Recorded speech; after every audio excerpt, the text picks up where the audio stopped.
My fellow Filipinos, I speak to you today as a Filipino who has dedicated my life to public service and loved this country too much to stay silent. I once believed our nation was finally rising, only to see corruption pull it back down again. Our people are struggling. Prices are high, there is flooding everywhere, and billions are being lost to corruption.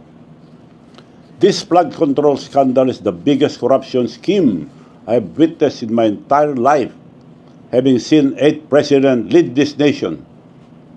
This is an obvious, well-orchestrated scheme created by this administration to exploit the country's national budget for personal gain. The floods have only worsened during Marcos Jr. administration. Why?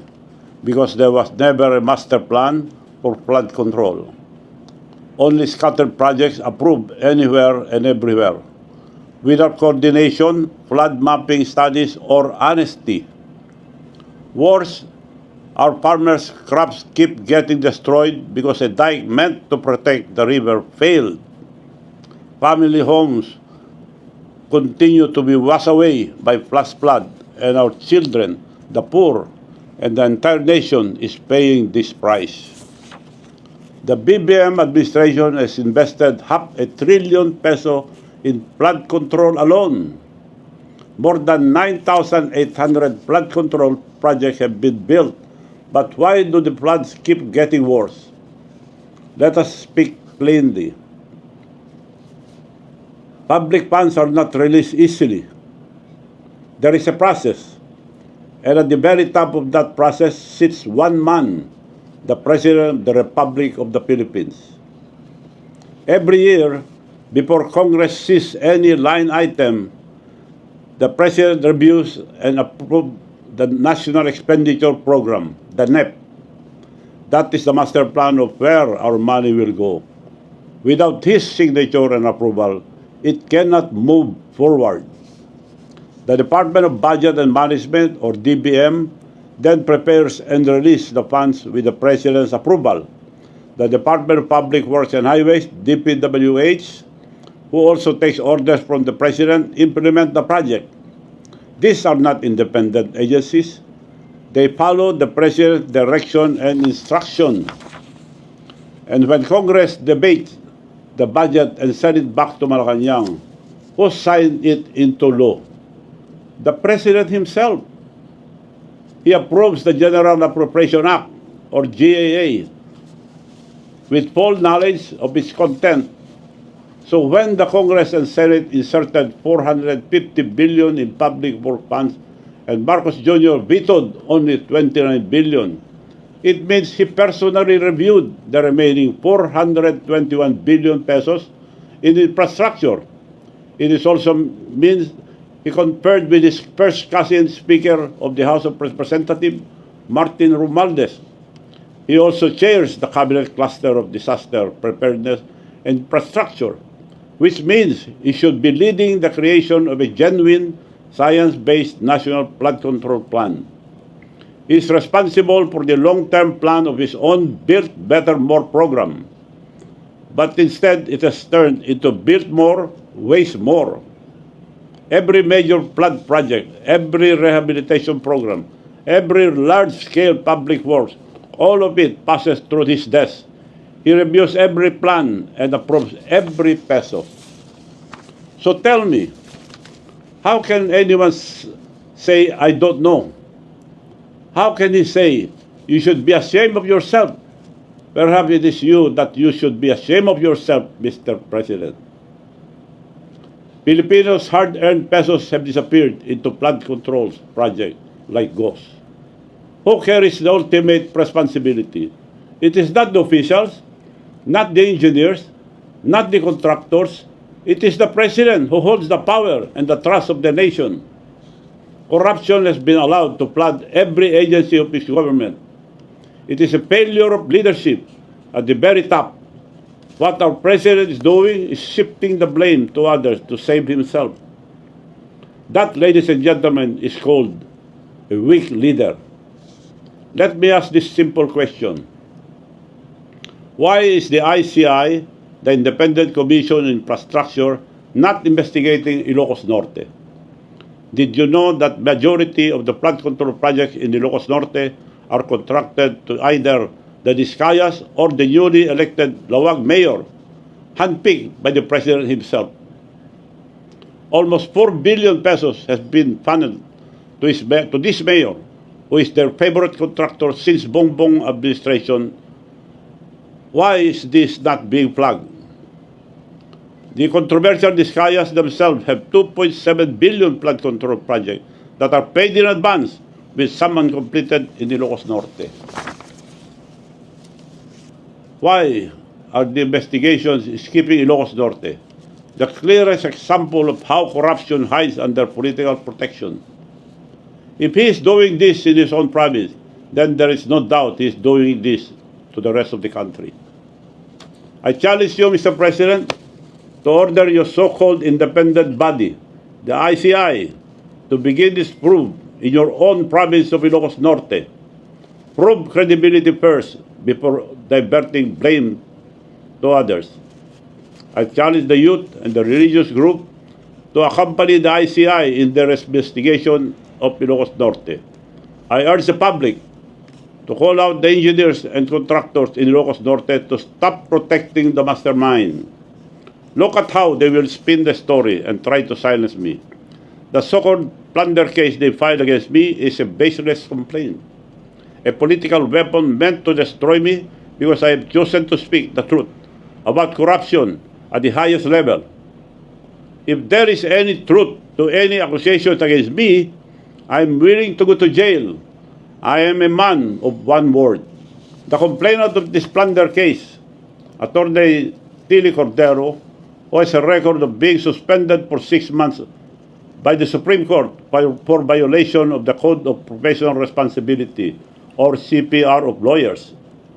She even came to my house asking for money, proof of pictures which I will post publicly. She is the first cousin of the mayor I defeated in Narbacan, Mayor Edgardo Zaragoza, the most corrupt mayor that Ilocos has ever had. For 33 years that he and family were mayors, there has been no progress, no new municipal building, no new market, and barely any infrastructure except ghost project.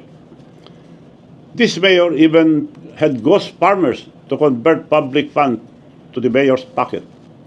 In my barangay Solbec alone, they appropriated 9 million pesos for the benefits of 65,000 ghost farmers, while the official registered farmers are only 80, with the whole population of Narbacan being only 44,000.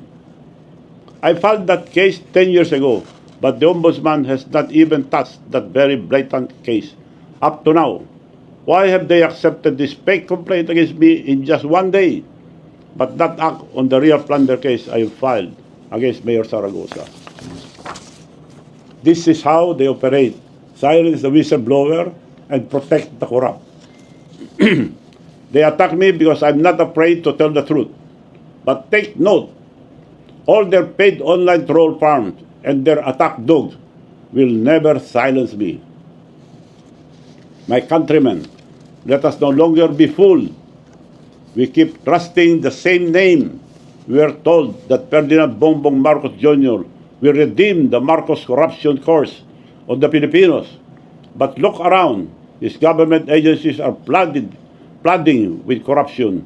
And before it blows up into his face, he used the SUNA to tell the story as if he is the hero who uncovered the mess to save himself while deflecting the blame on others. Let's not be made stupid. How many times must we let the same family treat our country like their personal piggy bank? How many times must we trust the same name and expect a different result? If we truly love our country and children, then we must break this cycle. We are on the verge of exposing the biggest corruption scandal in the Philippine history. And should stop now. We should not stop now. Let us not allow the ICI, which was created by the President himself, to control or limit the investigation.